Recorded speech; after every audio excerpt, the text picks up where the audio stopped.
Ranchi police ने शहर में अवैध हथियारों की खरीद बिक्री और सप्लाई के एक संगठित गिरोह का पर्दाफाश किया है। गुप्त सूचना के आधार पर की गई छापेमारी में पुलिस ने 5 आरोपियों को गिरफ्तार किया और कुल 110 जिंदा कारतूस सहित पिस्टल, कट्टा और रिवॉल्वर बरामद किए। कल रात को 10 बजे वरीय पुलिस अधीक्षक को गुप्त सूचना प्राप्त हुई थी कि हिंदपीढ़ी थाना क्षेत्र अंतर्गत जो बड़ी मस्जिद लेन है वहाँ पर एक व्यक्ति है जो संभवतः हथियार कैरी करके आने वाले हैं।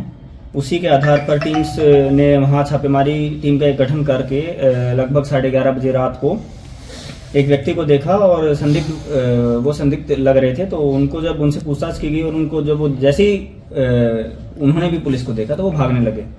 तो उसी के क्रम में उनको पकड़ा गया और उन्होंने अपना नाम मोहम्मद कबीर उर्फ बबलू बताया, जिनकी उम्र है 38 वर्ष। पुलिस को गुप्त सूचना मिली थी कि बड़ी मस्जिद लेन रोड में कुछ अपराधी अवैध हथियारों की खरीद बिक्री करने वाले हैं। इस सूचना पर पुलिस मौके पर पहुंची तो एक व्यक्ति पुलिस को देखकर भागने लगा, जिसे पकड़ लिया गया। पकड़े गए व्यक्ति मोहम्मद कबीर उर्फ बबलू उर्फ बोना ने पूछताछ में बताया कि वो विभिन्न अपराधियों को पैसा देकर हथियार उपलब्ध कराता है। उसके सहयोगी बिहार के कैमूर और मुंगेर जिलों से हथियार लाकर रांची में सप्लाई करते हैं। आगे उनसे पूछताछ शुरू करी गई और आगे जो कि कहां से वो वेपन्स लेकर आए हैं, वेपन्स का सोर्स क्या है, तो उन्होंने बताया कि ये रांची में शहरी क्षेत्र में ऐसे अवैध हथियार की खरीद बिक्री का कार्य करते हैं और इनके साथी हैं एक शाहनवाज आलम जो नामकुम के निवासी हैं। और उन्होंने बताया कि जो ये शाहनवाज आलम जो नामकुम के निवासी हैं वो अभी पुंदाग क्षेत्र में हैं। उन्होंने अपने एक और साथी का नाम बताया मोहम्मद सैफ उर्फ शेरा। तो इनके बताया अनुसार पुंदाग थाना के क्षेत्र में शाहनवाज आलम जो हैं वो अपने मामा के घर में रहकर ये कारोबार शुरू करने के इस प्रयास में थे। और फिर उनके घर पे रेड हुई तो वहाँ एक फैक्ट्री मेड काले रंग की पिस्टल मिली और 7 चक्र जिंदा गोली उनके यहाँ से उनके आवास से बरामद हुई है। आगे फिर इस चेन को आगे फर्दर इन्वेस्टिगेट किया गया कि और इस ग्रुप में और इस चेन में कौन कौन इन्वॉल्व हैं।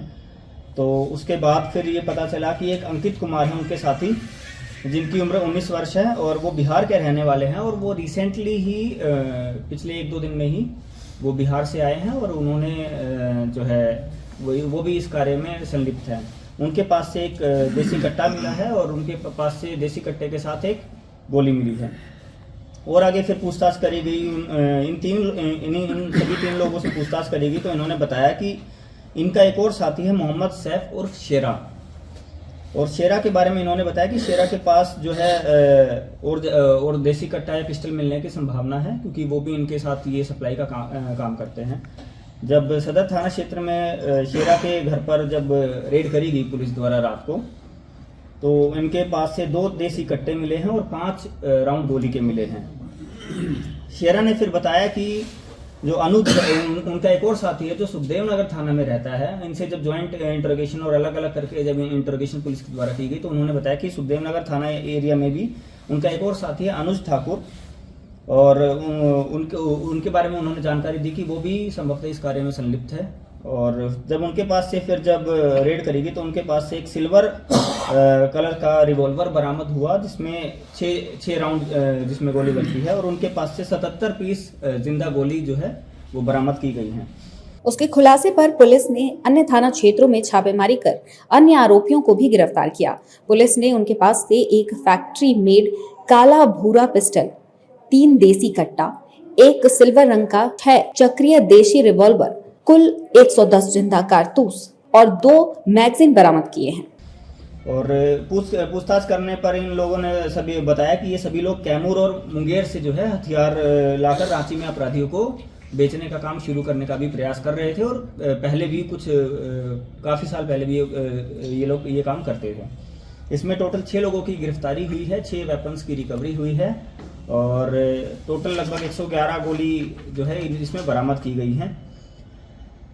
इसमें इनका जब आपराधिक इतिहास देखा गया तो जो मेन एक्यूज जो इनिशियल जो सबसे पहले जो पकड़े गए थे मोहम्मद करीब उर्फ बबलू, वो पहले 3 कांडों में जेल में जा चुके हैं। शाहनवाज आलम के ऊपर भी 2016 में एक आर्म्स एक्ट का ये एक कांड दर्ज है। अनुज ठाकुर के ऊपर भी आर्म्स एक्ट का सुखदेव नगर थाना अंतर्गत 2018 का एक कांड दर्ज है।